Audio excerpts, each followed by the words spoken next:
Haleluya.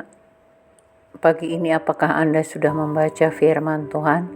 Bagi yang belum, mari bersama-sama membaca firman Tuhan. Kita awali dengan berdoa. Bapa Surgawi, Bapa yang kami sembah dalam Yesus Kristus, puji dan syukur serta terima kasih kami naikkan bagimu.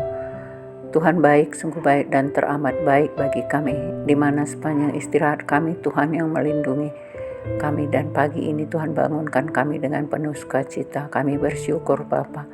Pagi ini kami akan beraktivitas kembali, namun sebelumnya kami memuji memuliakan nama Tuhan dan merenungkan firman Tuhan. Berkata-katalah Tuhan melalui kebenaran firman-Mu, agar sungguh kebenaran-Mu boleh menjadi pelita bagi kaki kami, terang bagi jalan kami dalam menjalani kehidupan ini. Dalam nama Tuhan Yesus kami siap mendengarkan firman. Haleluya, amin. Firman Tuhan yang boleh kita renungkan pagi ini, saudaraku, terambil dari kitab Perjanjian Lama, Imamat 24 ayat 16. Firman Tuhan berkata, "Siapa yang menghujat nama Tuhan, pastilah ia dihukum mati dan dilontari dengan batu oleh seluruh jemaah itu, baik orang asing maupun orang Israel asli. Bila ia menghujat nama Tuhan, haruslah ia dihukum mati." Saudaraku, Perjanjian Lama adalah kisah perjanjian antara manusia dengan Allah. Ya, jadi Allah Bapa langsung berbicara kepada umat manusia melalui hamba Tuhan. Yani di sini kita lihat bahwa Allah berbicara langsung kepada Musa. Nah, jadi berbeda dengan di Perjanjian Baru. Tuhan Yesus adalah anugerah yang diberikan Tuhan kepada manusia sebagai zaman kasih karunia atau sebagai zaman anugerah. Ya, nah jadi berbeda. Di Perjanjian Lama, Allah Bapa yang langsung melakukan segala sesuatu melalui perantaraan Nabi Tuhan, yakni Musa, Harun dan sebagainya. Ya, nah sedangkan ketika zaman Perjanjian Baru itu Allah sendiri yang turun menjelma menjadi manusia, dan di situ adalah zaman kasih karunia atau zaman anugerah yang diberikan oleh Allah Bapa sendiri melalui Tuhan Yesus. Nah, di sini kita lihat bahwa siapa yang menghujat nama Tuhan, pastilah ia dihukum mati. Nah, pada zaman Perjanjian Lama ini, semua orang yang melakukan atau melanggar firman Tuhan itu ada balasannya, saudaraku, langsung, secara langsung. Nah, di sini firman Tuhan Allah sendiri berkata, siapa yang menghujat nama Tuhan, haruslah ia dihukum mati dan dilempari dengan batu.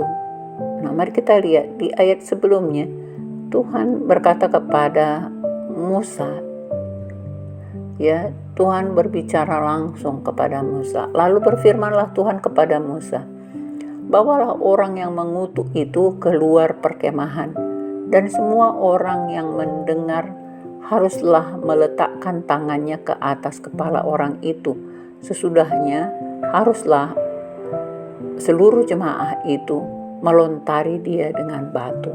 Nah, inilah firman Tuhan langsung kepada Musa dan harus dilakukan. Nah, jadi ketika orang melanggar firman Tuhan, malah menghujat Tuhan sendiri, menghujat Allah pada saat itu, harus dihukum mati.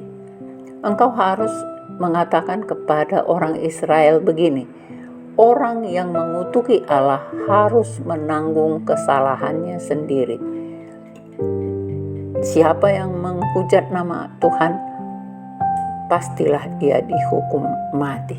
Nah, itulah firman Tuhan, saudaraku. Jadi berbeda dengan zaman Perjanjian Baru, karena Tuhan sendiri yang turun, ya, melalui firman Tuhan yang menjelma menjadi manusia melalui Tuhan Yesus. Itu walaupun orang menghujat Tuhan Yesus pada saat ini, orang tidak dihukum mati, tetapi apabila mereka menghujat Roh Kudus, mereka akan mati, tidak akan diselamatkan. Nah, berbeda saudaraku. Tetapi di sini dalam perjanjian lama, siapa yang mengutuki nama Allah maka ia dihukum mati dan dilontari dengan batu oleh seluruh jemaah itu, ya. Jadi semua orang yang akan melontari dengan batu, dibunuh dengan melontari dengan batu, baik ke orang asing maupun orang Israel asli. Jadi siapapun yang melakukannya akan dibunuh dan dilontari dengan batu, apakah dia orang Israel sendiri ataupun orang asing. Nah, kemudian bila ia menghujat nama Tuhan haruslah dihukum mati. Nah, jadi tentunya kalau kita bandingkan di zaman kasih karunia atau zaman anugerah sekarang ini, tentu manusia banyak yang sesuka hatinya, yang tidak takut akan Tuhan, yang melanggar firman Tuhan, yang melakukan kejahatan. Nah, karena tidak langsung dihukum seperti pada zaman perjanjian lama, pada zaman Allah Bapa yang langsung menghukum manusia. Nah, ini membuat manusia itu sering terlena saudaraku, tidak takut akan Tuhan, tidak melakukan firman Tuhan, tidak mau mendengarkan firman Tuhan, tidak mau peduli dengan firman Tuhan, dan tidak peduli dengan hukum-hukum Tuhan. Nah, tetapi akibatnya saudaraku, tentu ada akibatnya kalau kita tidak mau peduli dengan kebenaran firman Tuhan, tidak peduli dengan perintah-perintah Tuhan, tentu ada akibatnya. Walaupun mungkin tidak sekarang seperti yang dilakukan oleh bangsa Israel pada masa zaman Allah Bapa yang berfirman langsung kepada hamba ya Tuhan, nabi-nabi pada saat itu langsung dihukum mati, ya, dengan melontari batu. Tetapi tentunya Tuhan masih memberi kesempatan bagi kita saat ini.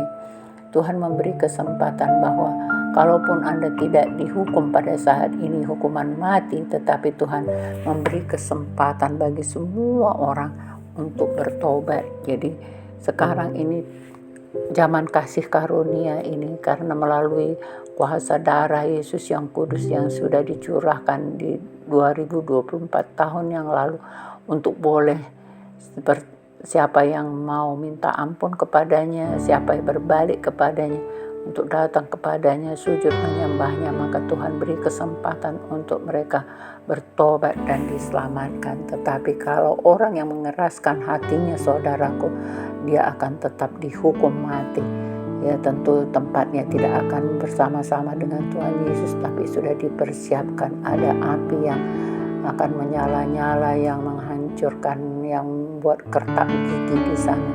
Tidak akan putus-putusnya penderitaan. Nah, kalau di dunia ini pun kita sudah menderita, apalagi nanti di tempat api yang menyala itu akan lebih menderita lagi. Jadi oleh karena itu, mari saudaraku, siapapun kita saat ini yang mendengar firman Tuhan, mari kita beri hati kita, waktu kita kepada Tuhan, supaya kita boleh diperbaharui setiap hari hati dan pikiran kita, agar kita layak di hadapan. Jangan kita dihukum mati karena perbuatan kita, karena kedegilan hati kita, atau karena kita menghujat nama Tuhan, atau kita menghujat Roh Kudus. Mari kita tetap taat setia, mari kita mendengarkan firman Tuhan dengan tulus hati.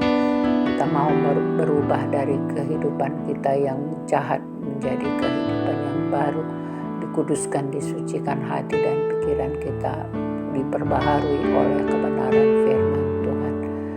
Inilah yang harus kita lakukan saudaraku. Demikian firman Tuhan yang boleh kita dengarkan pagi ini. Mari kita berdoa.